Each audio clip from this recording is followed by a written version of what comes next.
ભાવનગરના પાલીતાણા ખાતે આવેલ સીતારામ રેસિડેન્સીમાં આવાસ યોજનાએ 2 વાર લાભ લેનાર વ્યક્તિએ નગરપાલિકા નોડલ ઓફિસર નિકિતાબેન દેવમુરારી પર લાંચ લેવાનો આક્ષેપ કરતા ઓડિયો વાયરલ કર્યો હતો। વિડીયોમાં નિકિતાબેન 30,000 રૂપિયાની માંગણી કરતા દેખાય છે, પરંતુ હકીકતમાં સરકાર પાસેથી લીધેલા આવાસના પૈસા પરત લેવા માટે નોડલ ઓફિસર માંગણી કરી હતી। આ ઓડિયો દ્વારા મહિલા અધિકારીને બદનામ કરવાની સાजिश કરવામાં આવી હોવાનું બહાર આવ્યું છે। ગરીબો માટે કેન્દ્ર સરકાર દ્વારા આવાસ યોજના અમલમાં છે, જેમાં એક લાભાર્થીને એક જ વાર લાભ મળે છે। પાલીતાણામાં અરવિંદ મેરે પત્ની અને માતાના નામે 2 ફોર્મ ભરી 7 લાખ રૂપિયા લીધા હતા। સ્તર તપાસ દરમિયાન 2 ના બદલે એક જ આવાસ બન્યો હોવાનું બહાર આવ્યું। તેથી નિકિતાબેન બાકી રહેલા 3.5 લાખ રૂપિયા પરત આપવા કહ્યું હતું।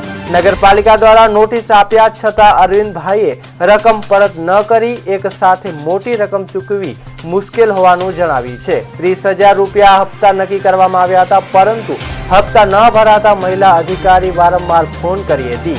આ દરમિયાન અરવિંદભાઈએ તેમની વાતચીતનું ઓડિયો રેકોર્ડિંગ કરી સોશિયલ મીડિયા પર વાયરલ કર્યો હતો।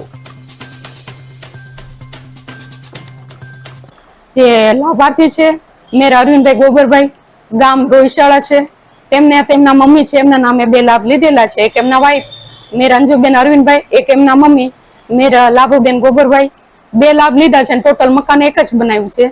તો હું વારંવાર એમને કોલ કરતી હતી કે 3.5 લાખ રિકવરી કરવા માટે 2 વખત મેં નોટિસ પણ આપેલી। તો એમને એવું કીધું કે મારી પરિસ્થિતિ ખરાબ છે, મને હપ્તા સિસ્ટમ તમે કરી દો। તો મેં 30,000 હપ્તા બેઠે કરી દીધું।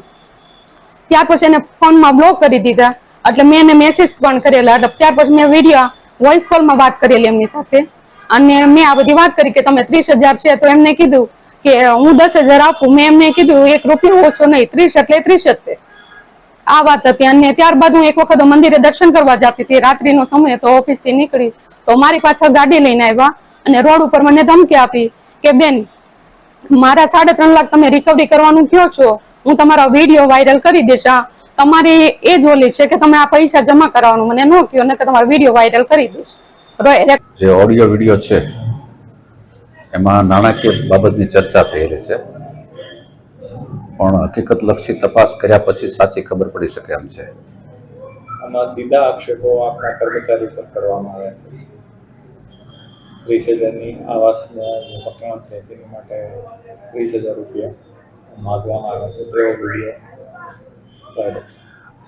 અમારી પ્રાથમિક માહિતી મુજબ અરજદારે 2 આવાસનો લાભ લીધેલો હોવાથી 1 આવાસના પૈસા પરત ભરવાના હતા, અને તે સમયે અરજદારે હપ્તા સિસ્ટમથી પરત ભરવા માટે જણાવેલું હતું, જેના માટે આ બેને ઉઘરાણી કરી હતી। કહી શકાય કે આ બેન છે કે ભાઈ આ ફોટો વિડીયો છે કે અમારા કર્મચારી તરફથી તો અત્યારે એને રદિયો જ આપવામાં આવેલો છે કે વિડીયોમાં જે રીતે જે રિપ્રેઝન્ટેશન કરવામાં આવ્યું છે ખોટું છે, પણ છતાંય અમે હકીકત લક્ષી તપાસ કરી અને પછી જ આપને જણાવી શકીશું।